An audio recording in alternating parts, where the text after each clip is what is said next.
Food సరిగ్గా పెట్టలా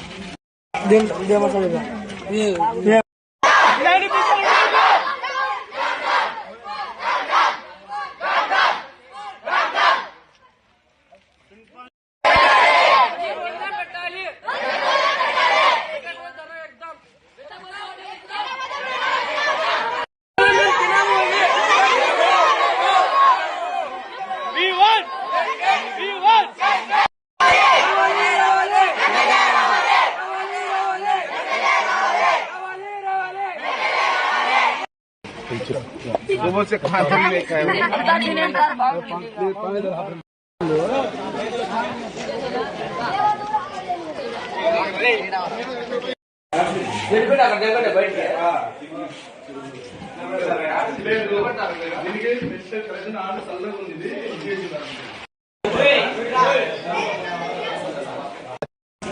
మాకు రోజు అన్నం పురుగులు అన్నమే పెడతారు. ఏమంటే పిల్లలు ఏమన్నా మాట్లాడకపోతే అది పక్కన తీసి పడేసి తినండి అని చెప్తారు. అన్నం ఎట్లా ఇంకా తింటే కూడా అట్లే తిడతారు. మేము ఇంకా అన్నం ఇది ఎట్లా ఇంకా తినేది ఏమంటే ఇంకా సార్కి ఏం చెప్పుకోలేక మేమే తింటున్నాం. రోజు అడ్జస్ట్ చేసుకోవాలి. ఇప్పుడు సార్ అడ్జస్ట్ చేసుకోమంటారు కానీ మేము చేసుకోలేకపోతున్నాం. ఏమనంటే విలేకరులో ఫోన్ చేస్తారని చెప్తారు.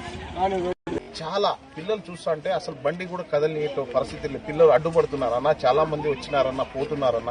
మా పరిస్థితి లేదన్నా, మాకు టీసీలు ఇచ్చండి అన్న, మేము వెళ్ళిపోతాం, టీసీలు ఇప్పించండి అన్న, వెళ్ళిపోయే పరిస్థితులు కూడా వస్తా ఉందంటే ఇంత నీచాంగా గవర్నమెంట్ ఆయన ప్రిన్సిపాల్ గడిగితే 45 రూపాయలు ఇస్తారండి, నేనేం చేయను అంటాడు.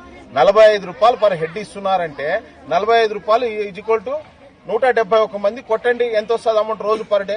ఎలాంటి ఫుడ్ అయినా పెట్టచ్చు. కానీ ఆయన ఎందుకు చేస్తున్నాడో, దేనికి చేస్తున్నాడో, ఎవరికి లంచం ఇస్తున్నాడో కూడా తెలియని పరిస్థితి ఇప్పుడు ఈ రకంగా ఉంది. కూర్చుంటే కూడా నాకు నా డబ్బులు దేవుడు వస్తే కూడా నాతో ఏం కాదు అంటారు. ఎవరు అనేది ఎవరితో అన్నారు? మీతోనే అంటారా?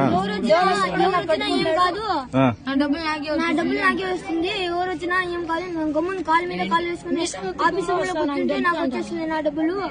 మీకు చదువు చెప్పకుండా గానీ నాకు డబ్బులు చదివిపోయినా మాకు డబ్బులు మాకు మీకోసం రాలే, నా పొట్ట కోసం వచ్చిన జాన పొట్ట కోసం మీకోసం రాలా, మా పొట్ట కోసం. ఓకే.